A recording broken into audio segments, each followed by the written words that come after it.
Bismillahir Rahmanir Rahim. Alhamdulillah wassalatu wassalamu ala Sayyidina Rasulillah. So let's start with the introduction to this science. So we'll start with Al-Fasaha. So Al-Fasaha would be clarity of speech. So the author says rahimahullah ta'ala wa nafa'na bihi. Al-Fasahatu al-Dhuhur wal-Bayan. So the word Fasaha in Arabic, it means al-Dhuhur, to be clear, to be manifest, alright, without any sort of unclarity, and Bayan, clarity. تقول, you would say أفصح الصبح إذا ظهر. So when the morning, when the dawn light appears on the horizon, you could say ظهر الصبح, or you could also say أفصح الصبح. Both are correct, right? Both express this meaning that the light of dawn is clear. He says والكلام الفصيح ما كان واضح المعنى. So this is an important point. فصيح kalam, right? They refer to Arabic as fusha. Certain words are fusha, certain words are fasih, certain are afsah. This is what it means. So he says والكلام الفصيح ما كان واضح المعنى, that which is clear in meaning. سهل اللفظ, right? The meaning is clear. The words are easy to pronounce. We don't want awkward, difficult words, right?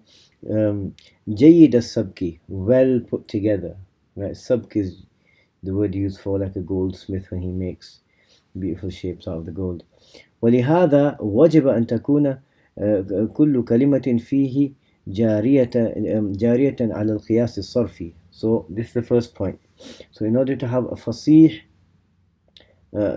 speech, each word, number one, each word has to be flowing according to the patterns of sarf. If someone said al-ajlal, instead of the word, if someone said Allahu ajlal, right? Allah is the most majestic. So I mean, you could kind of say it in Arabic, but the qiyas, the pattern, the understood way, method in Arabic would be that you say Allahu ajal. Yeah. So number one, that it's on the pattern of sarf. بينة في معناها, and its meaning is clear. مفهومة عذبة سلسة, understood. So there's no what does this mean? What is he intending here? The author, عذبة, sweet, and salis, it flows easily. So this is what he's saying. وإنما تكون الكلمة كذلك إذا كانت مألوفة الاستعمال بين النابهين من الكتاب والشعراء. So a word is only like this, understood, sweet, flowing, basically an accepted word, a word which is recognized as being a beautiful word, recognized as being an eloquent word. And this is only the case if it's ma'lufat al-isti'mal, if it's known, if it's commonly used بين النابهين, amongst the recognized, the preeminent writers and poets, right? Why these people deal with language, right? So if they use the word a lot, it means that there's, it's a nice word, it's pleasant, it's nice to hear, and it gives a particular meaning well. لأنها لم تتداولها ألسنتهم ولم تجري بها أقلامهم إلا لمكانها من الحسن باستكمالها جميع ما تقدم من نعوت الجودة وصفات الجمال. Because تتداول means to be passed from one to another. So their tongues do not pass them. Basically, their tongues do not use these words, and these words do not flow from their pens, except because of their rank, their station, meaning their special place in the court, or in the courtyard of beauty, you could say. Meaning, because they're so beautiful, these people use them, and had they not been the case, they wouldn't have used them. Why are they like that? باستكمالها جميع ما تقدم من نعوت الجودة وصفات الجمال. Because they all contain, they fully have, and all the previously mentioned characteristics of excellence and all the qualities of beauty in a word. Yeah. So they're clear, they fit the pattern of sarf, and the meanings are not complicated. They're easy, they're smooth. Yeah. So how do you recognize what a good word is? Well, good writers, good poets will use them. That's one. But how do they recognize it? So he says, الذوق السميل Salim, sorry. الذوق السليم. الذوق السليم is like the sound taste. When you acquire a taste and say, yeah, this is good, this is not good. He says, والذوق السليم هو العمدة في معرفة حسن الكلمات وسلاستها. That sound taste is the basis, is the benchmark in recognizing the beauty of words and their fluidness, their fluidity. وتمييز ما فيها من وجوه البشاعة ومظاهر الاستكراه.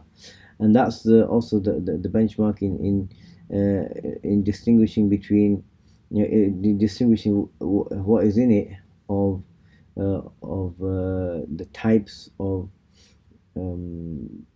basha'a. Basha'a is like when something is disgusting, right? The qualities within a word which make it, and it's make it inappropriate to be used because it's not nice to hear, right? For example, and the manifestations of istiqra, that of the manifestations of dislike, right? So if you hear a particular word, it sometimes it's not nice to hear, right? Like he's going to give an example with clouds. لأن الألفاظ أصوات, because words are sounds.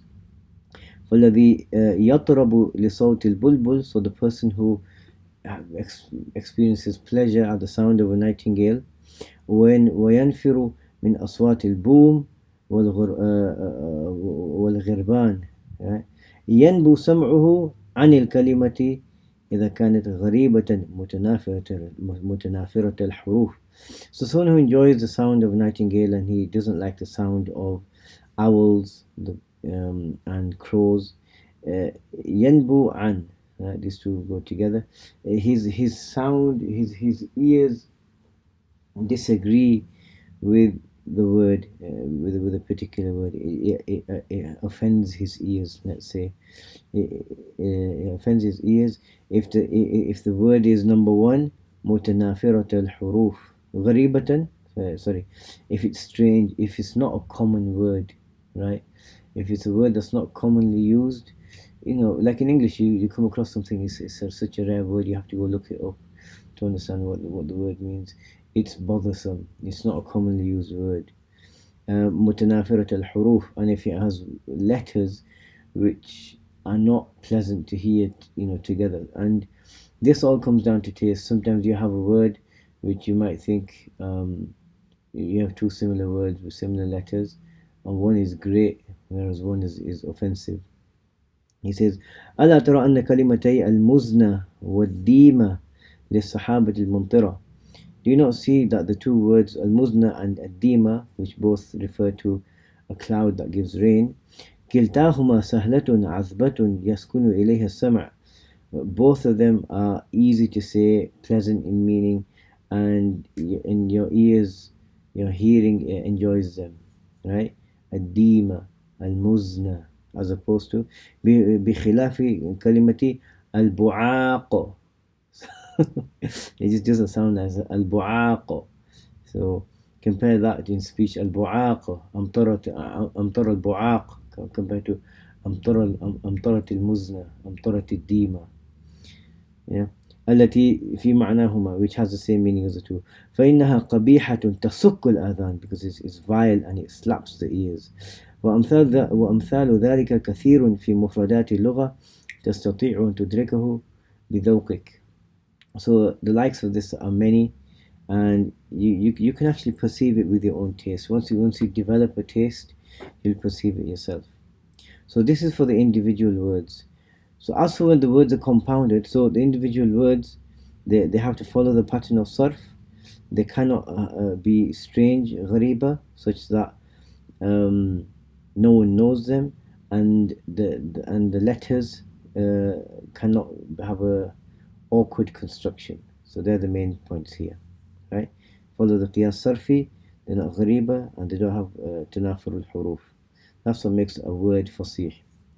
As for the construction, he says, ويشترط في فصاحة التركيب فوق جريان كلماته على القياس الصحيح وسهولتها, above and beyond the words flowing on the proper sarfi qiyas, and then being smooth and easy to say and listen to. And yaslama min da'f at-ta'lif, that a word, that a construction should be safe from poor construction, right? وهو خروج الكلام عن قواعد اللغة المضطردة, such as the word or this sentence, this construction, not being in conformity, being outside of the conformity with the established principles of lugha, of language. Al-muttarida, that which happens all the time. So the fa'il is marfu', the mudaf always comes before the mudaf ilayh, for example. كرجوع الضمير على متأخر لفظا ورتبة في قول سيدنا حسان رضي الله عنه, such as the pronoun referring to something which is after it in word and after it in meaning, right? So basically, when you have a pronoun, there's a whole section in Nahu. When you have a pronoun, it usually what happens is you say the man came, he sat down. So the pronoun he refers to a word which is before it, right? In sequence. Sometimes a pronoun can go and refer to a word which will come after it, right? In the wording. So you have two things: you have the lafz and you have the rutba. The rutba is what is important, right? So like you have a fa'il, you have a fi'l, a fa'il, and a maf'ul bihi, right? The fi'l comes first, as we know from Nahu, then comes the fa'il, then comes the maf'ul bihi, right?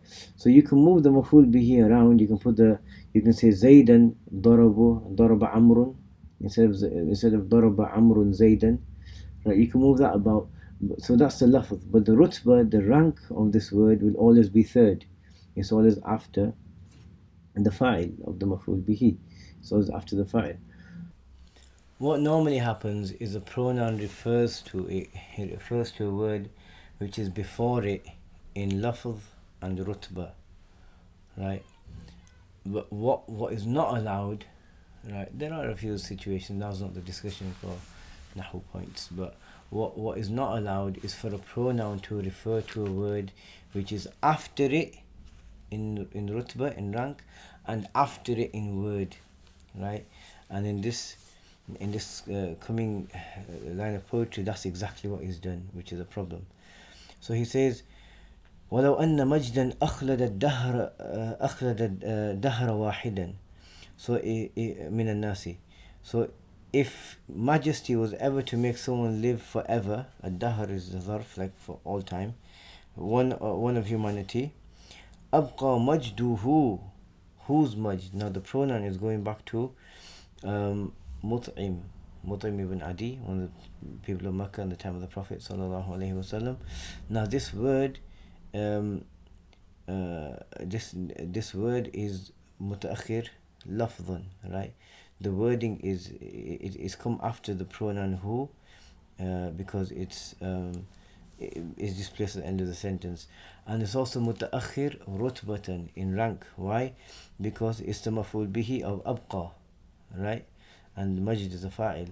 So what's happened is the pronoun is referring to a word which comes after it in sequence and rank, which is not allowed in Arabic, right? Because it makes it weird, it makes it weak. أبقى مجده, أي مجد مطعم الدهر, forever, مطعما, right? So he says فإن الضمير في مجده راجع إلى مطعما, because the pronoun in مجده is going back to مطعم, مطعما. وهو متأخر في اللفظ كما ترى, and it's late, it comes after the pronoun in wording, as you can see. وفي الرتبة, and in rank. Why?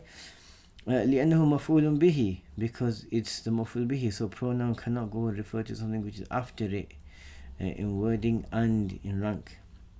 فالبيت غير فصيح, so this line of poetry is not فصيح. That's what he says.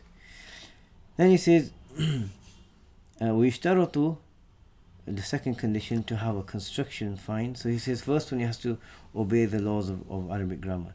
ويشترط أن يسلم تركيبه من تنافر الكلمات, and the construction cannot have words which don't fit well with each other, right? So he says فلا يكون اتصال بعضها اتصال بعضها ببعض مما يسبب ثقلها على السمع. So it shouldn't, so the connection of one thing with another shouldn't make it awkward for the listener, right? For someone listening, it shouldn't make it burdensome for him to listen. Good speech goes into the ear and goes into the brain straight away, and you understand it. Difficult or bad speech requires time to break up, break down and deduce, and in that time the speaker keeps speaking, and you missed out. Yeah. So he says what is it? وصعوبة أدائها باللسان. It's also, bad speech it makes it awkward to say it. كقول الشاعر, so like the statement of the poet. So they say this is actually a line of poetry by one of the jinn, Allahu A'lam, but they say that a guy called Harb, war, a guy called Harb died, and then he was buried in the desert, and then this jinn wrote some poetry about him. He says, وَقَبْرُ حَرْبٍ بِمَكَانٍ قَفْرٍ, and the grave of Harb is in a desolate place. وَلَيْسَ قُرْبَ قَبْرِ حَرْبٍ قَبْرُ, and there isn't close to the grave of Harb any other grave. So he says, قيل, so some of the people of language, who know Arabic well, said, إن هذا البيت لا يتهيأ لأحد أن ينشدها 3 مرات متواليات دون أن يتتعتع. So this line of poetry, it's not easy. لا يتهيأ, it's not easy, it's not possible for anyone to say it 3 times back to back without him stumbling, right? Because it's like a tongue twister, tongue twister, like we have in English: red lorry, yellow lorry, red lorry, yellow lorry, red lorry, yellow lorry. If you start saying it faster, it doesn't work. وقبر حرب بمكان قفر وليس قرب قبر حرب قبر, right? You can't do it. So why? لأن اجتماع كلماته وقرب مخارج حروفها يحدثان ثقلا ظاهرا, because the words, the way they are and being so close, and the proximity of the origins of each letter, the qaf and the ra, and it's the ra and the ba really that are a problem. So when they're all together, they both produce يحدثان الثقل, a heaviness, which is like an awkwardness, which is apparent. مع أن كل كلمة منه لو أخذت وحدها ما كانت مستكرهة ولا ثقيلة. Even though each individual word, if it was taken in separately, it would not be disliked or awkward to say. Yeah. So the first one, he has to follow the rules of language. The second, or grammar. The second one, the letters cannot be awkward letters that are difficult to pronounce or unpleasant to listen to when they're together. And the third one, ويجب أن يسلم تركيبه من التعقيد اللفظي, and the construction cannot have complications in construction, in sequence. And you see this in some of the poets, like he's going to mention something by Abu Tayyib al-Mutanabbi.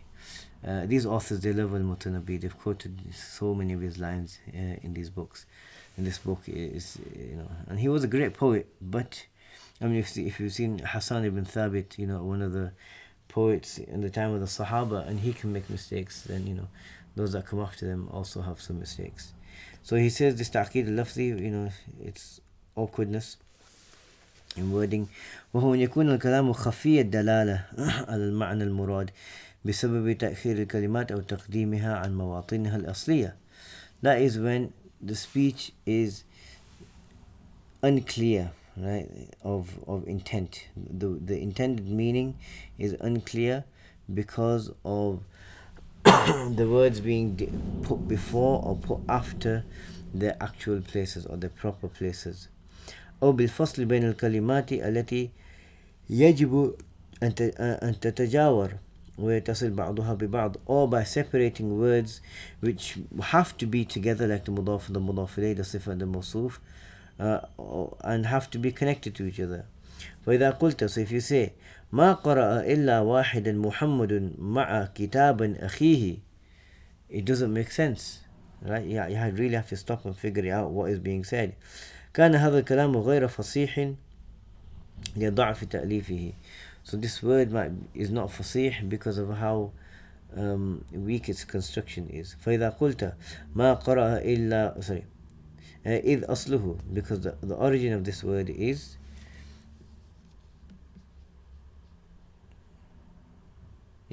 the origin of this word is اللهم صل على سيدنا محمد.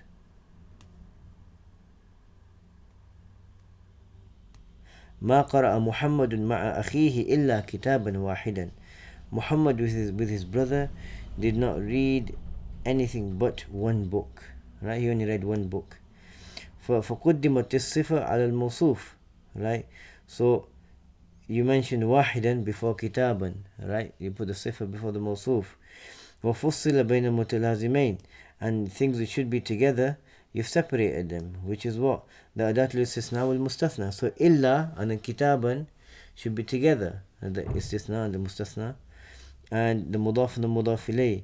مع and أخيه should also be together. So because of that, it's a weak construction. ويشبه ذلك قول أبي الطيب المتنبي, right? And what resembles that is a statement of Abu Tayyib al-Mutanabbi, which is what? He says, أَنَّا يَكُونُ أَبَا الْبَرِيَّةِ آدَمُ وَأَبُوكَ وَالثَّقَلَانِ أَنْتَ مُحَمَّدُ. Subhanallah, man. It's like, what are you saying, man? It's not clear. So he's saying, Anna, right? What he's trying to say is, how can Adam, so they say what makes good poetry is exaggeration. They say أفضل الشعر أكذبه. Right? The best poetry is that which is the most exaggerated, right? Which is more of a lie. So here he's praising he's praising Shuja' ibn Muhammad al-Ta'i, right? One of the rulers of his time. So he says أَنَّا يَكُونُ آدَمُ أَبَا الْبَرِيَّةِ. How can Adam be the father of humanity? Right? He's not denying it in a sense, he's just exaggerating. وَأَبُوكَ مُحَمَّدٌ وَأَنْتَ الثَّقَلَانِ. So the three things. How can Adam be the father of humanity? One, whilst your father is Muhammad. Yeah, so he's Shuja' ibn Muhammad. So he's praising him. He's praising him, saying that you're from a different class altogether, O child of Muhammad, right? And وَأَنْتَ الثَّقَلَانِ. الثَّقَلَانِ, the two heavy ones. It means the men and jinn, right? So what he's saying is, sometimes you say in language, وَأَنْتَ الرَّجُلُ, you're the man, right? You say in English, meaning all the praiseworthy qualities of a man are found within you, right? You have all of the praiseworthy qualities of a man. So here he's saying you have all the praiseworthy qualities of all men and all jinn. That's what he's saying. So he says, وَالْوَضُعُ الصَّحِيحُ أَنْ يَقُولُ. So the proper construction is that you say, كيف يكون آدم أبا البرية. How can Adam be the father of humanity? وأبوك محمد, and your father is Muhammad, right? وأنت الثقلان, right? That's the proper construction. يعني أنه قد جمع ما في الخليقة من الفضل والكمال. جمع ما في الخليقة من الفضل والكمال, meaning that he contains, he has all of virtue and perfection which is in all creation. He has them all. That's what he's basically saying, right? وقد فصل بين المبتدأ والخبر. So he split between the mubtada and the khabar, and it's awkward to figure out what's what. Which are they? Abuka and Muhammad. Abuka being the mubtada and the khabar being Muhammad. وقدم الخبر على المبتدأ تقديما يدعو إلى اللبس في قوله والثقلان أنت. So he's put, normally you can sometimes put the khabar before the mubtada, as you know from Nahwu, no problem. But what's happened here is he's put the khabar before the mubtada in a way which leads to confusion, labs, right? When he says وَالثَّقَلَانِ أَنْتَ, he means وَأَنْتَ الثَّقَلَانِ. على أنه بعد هذا التعسف لم يسلف كلامه من سخف وهذر. On top of that, even after all this, frivolous, pointless, stuff that he's done with the wording, separated between the mubtada and the khabar and all this. لم يسلم كلامه من سخف وهذر. Even if you overlook that, the rest of his speech, his words, is not safe from being weak, sukhf, and hadr, and just being pointless, right? Because obviously Sayyidina Adam is his forefather, and no, he doesn't contain all the qualities of the jinn as well as man, right? So it's not a good, it's not one of Mutanabi's best. Let's just say that. So then he says, number 4, right? So he said first it was Arabic. He has to fit the rules of Arabic. Secondly, that its words cannot be off-putting. Thirdly, the word construction should not be incorrect. And fourthly, يجب أن يسلم تركيبه من التعقيد المعنوي. The meanings should not be weird. That's what he's saying. So he says, for example, وهو أن يعمد المتكلم إلى التعبير عن معنى فيستعمل فيه كلمات في غير معانيها الحقيقية. That a person wants to make a particular expression, right? And he uses words in other than their literal meanings, which is fine. This is metaphor. You say to someone, you're a lion, meaning you're brave, you're strong, whatever. So he used them in other than the literal meanings, right? فيسيء اختيار الكلمات للمعنى الذي يريده. But he actually makes a bad choice in choosing the words for the meaning he wants. If you want to say to someone that that you're loyal, right? You don't say you're a dog, right? Because okay, dogs are loyal, but it's more likely to be taken as an insult first, right? If you see a man who's brave and strong or whatever, but he looks like he's gentle or whatever, and you say, oh, you're a chicken. It doesn't work, right? So this is exactly what I'm saying, right? Because chicken, normally you talk to a cow, you refer to a cow with فيضطرب التعبير. So the expression is unclear, right? ويلتبس الأمر على السامع, and the listener can't figure out what's being said. ومثال ذلك أن كلمة اللسان تطلق أحيانا ويراد بها اللغة. An example of this is the word lisan, tongue, is used metaphorically, and what's intended is language.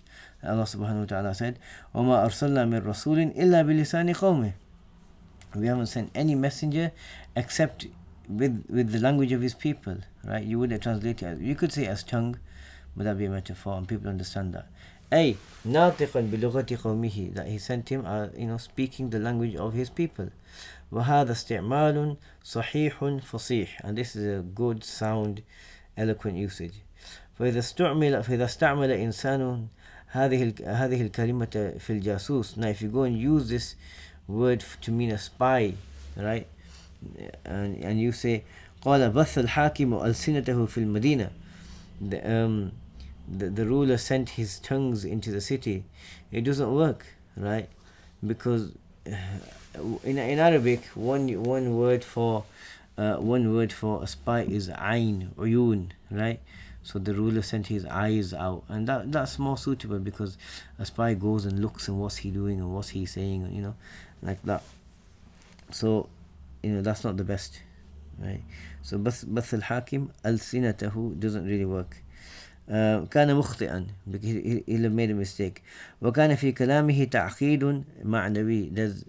There's this complexity, awkward meaning, complexity in terms of the meaning in his speech, and he doesn't need that.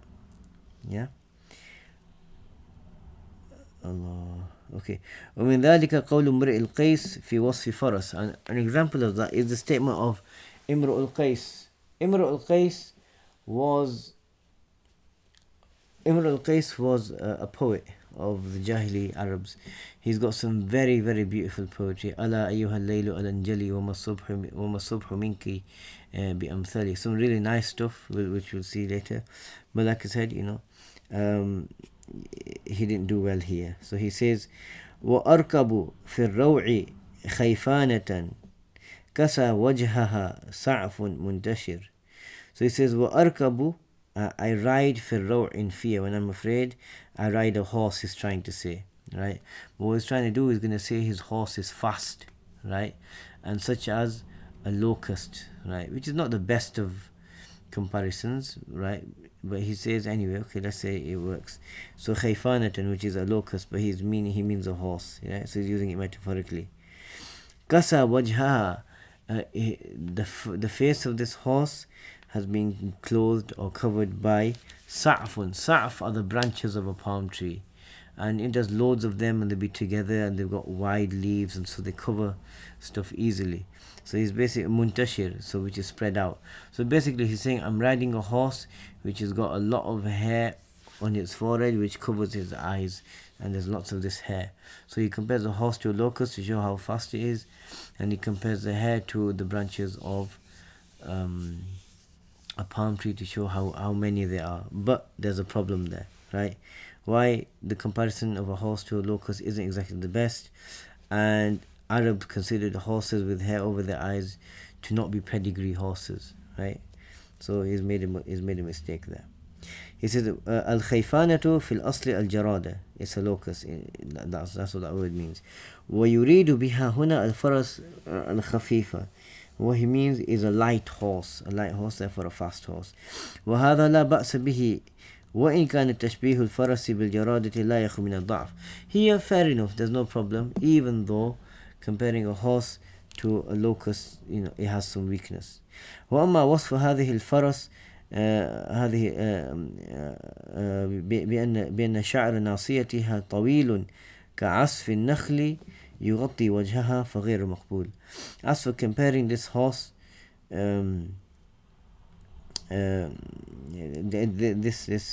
this horse in a way to say that its forehead, the hair on its forehead is long, like the branches of a palm tree that covers its face, is unacceptable. Why? لأن المعروف عند العربي أن شعر الناصية إذا غطى العينين لم تكن الفرس كريمة ولم تكن خفيفة. Because what Arabs generally recognized was that if a horse has long hair on the forehead, it's not a pedigree horse, and only certain types of horses had this, so therefore it wouldn't be a fast horse, because fast horses were not like that. ومن التعقيد المعنوي قول أبي التمام. So Abi Tamam is a great poet. He had some really beautiful stuff. But from the Ta'qil al-Ma'nawi is his statement. He said, جذبت نداه غدوة السبت جذبة. I pulled his generosity. So basically he's saying that there's a man, the Khalifa, and he was so generous that I grabbed his very generosity and I pulled it. فخر صريعا بين أيدي القصائد. How was he grabbing his generosity? Basically what these guys would do, they would go and they'd write poems to praise a Khalifa, a ruler, and get money out of them. Just massage their ego. They'd massage their ego a little bit and they'd get money out of these guys. So he says, I pulled his his generosity on Saturday morning with a tremendous pull. So فخر صريعا, so his generosity fell down on the ground before the qasidas. So it's like this, he went and beat his generosity open, it fell down and it submitted, and he gave him a lot of money. So he says فإنه ما سكت حتى جعل كرم ممدوحه يخر صريعا. He said he didn't shut up until he made the person he's praising, he made his generosity fall over. Like صريعا is the one that's been thrown to the ground. وهذا من أقبح الكلام, and this is something, this is the worst of speech, because it's just inappropriate, it's not nice, it's not a pleasant concept, right? It's like saying I murdered his kindness or something like that. It doesn't work well in speech. So that is fasaha. So fasaha, in a word, it follows the rules. It's easy to listen to. The letters are not, it doesn't have a different, an unpleasant sound like bu'aq and boom, as we'll see. And then in construction, it follows the rules of Arabic. The words, and when put together, don't make it unpleasant to hear, and there's no awkwardness in the wording or the meaning, right? So this is basically what Fasaha is. Next we'll look at we'll look at what Balagha is. Alhamdulillahi Rabbil Alameen.